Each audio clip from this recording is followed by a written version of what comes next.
Հետևողներ կզրուցենք հանրապետական գործիչ Էդուարդ Շարմազանովի հետ։ Պարոն Շարմազանով, քանի որ Արցախի ներկայացուցչությունում խուզարկություն է ընթանում քննչական գործողություններ, այս համատեքստում փաստացի կարող ենք արձանագրել, որ Արցախի հարցը ինչքան էլ փորձում են հայտարարել, որ պետք է փակվի, շարունակում է բաց մնալ եւ այսպես հանգիստ չտալ նաև իշխանություններին, անդրադառնալով հենց նաև այս համատեքստում վերջին բանակցային փաթեթների հանրայնացմանը եւ ընդդիմության եւ իշխանության կողմից ձեր գնահատականը որն է եւ այն մարգինալ տարբեր անձնավորությունները, որոնք փորձում են հավասարության նշան դնել իշխանությունների եւ ընդդիմության միջև, ինչ են ուզում շահել այս process-ում։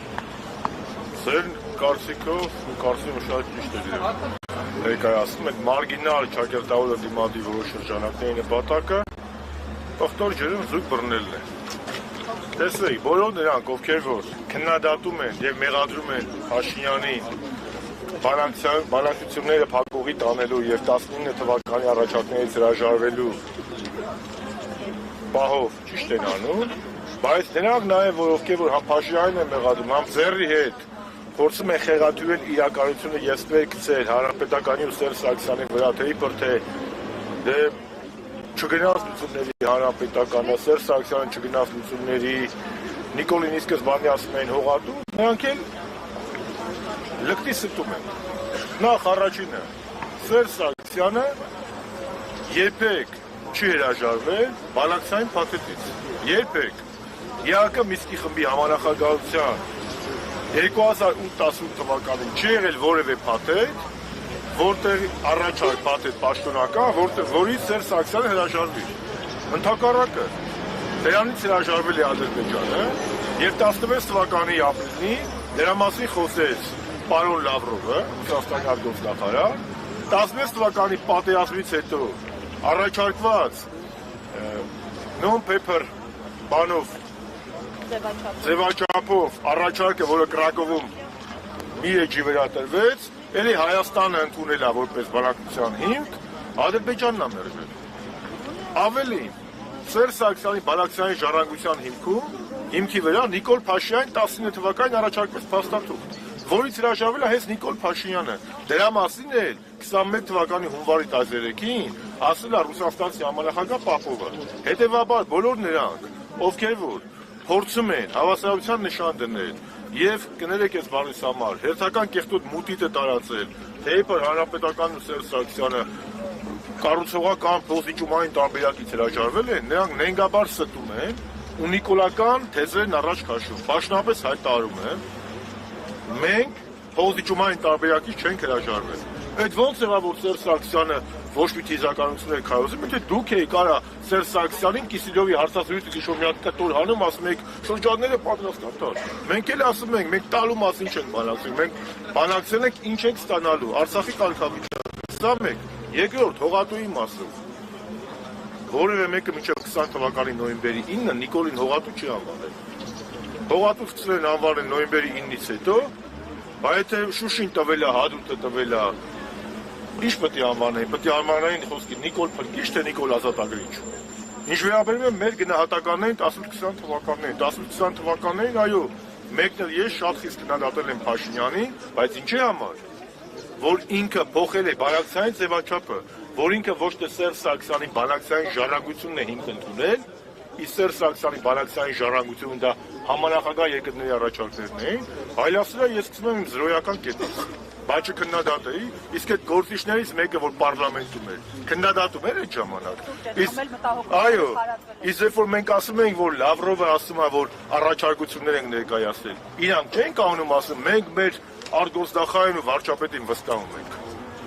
Իսկ նոյեմբերի 9-ից հետո էլի վստահեցիք, իսկ երբ որ Լաչինը հասնում է, մենք ասում ենք Լաչին ինչու է հասնում, ասում ենք դա է միջազգային տրամաբանության այլընտրանքը։ Հիմա Լաչինն էլ հասնեց, ամբողջ Արցախն էլ հասնեց, միջազգն է տալիս է։ Հետևաբար մեր քննադատությունը Նիկոլ Փաշինյանին ուղղված է եղել մի բանի համար, որ ինքը 18-20 թվականներին միտումնավոր հենց առաջի օրը մայիսի 9-ին Արցախում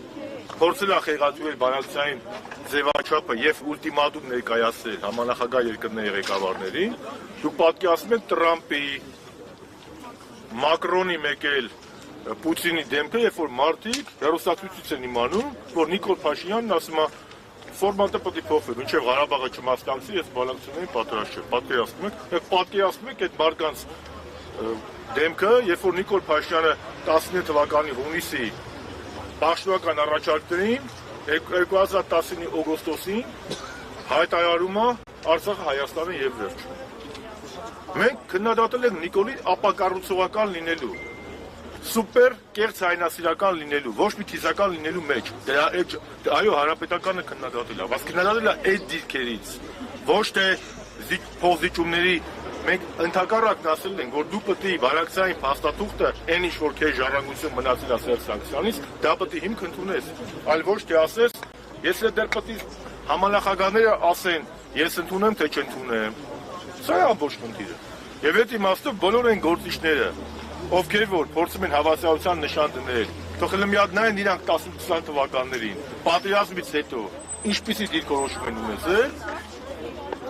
նոր մտածեն ինչ-որ բան խոսելու մասին, հանրապետականը 10-20 թվականներին ունեցել է պետականամետ դիրքորոշում եւ կողմ ա եղել փոխզիջումների միջոցով խնդրի լուծմանը, որտեղ այո կարմիր գիծ ա եղել, մեր կարմիր գիծը Արցախի ժողովրդի որոշման իրավունքն է եւ հանրակրվեով կարգավիճակի վերջնական որոշումը։ Բ. Սերժ Սարգսյանի իշխանության շրջանում երբեք պարոն նախագահը չի հրաժարվել փոխզիջումային տարբերակից, որի մասին խոսել է եւ Լավրովը, եւ 21 թվականին Պապովը, եւ երրորդ հողատու ասել ենք այո։ Երբ որ կապիտուլյացիա է բերել, թող ազատագրել, ասենք ծափահարենք sense։ Ինչի մասին։ Եւ այդ ձևի կարծիքների արտահայտողները ժողովուրդ իմ համար ավելի վտանգավոր են, քան ԿՊԱ-ականները, որովհետեւ նրանք մոլորության մեջ են գցում հանրության։ Շնորհակալություն։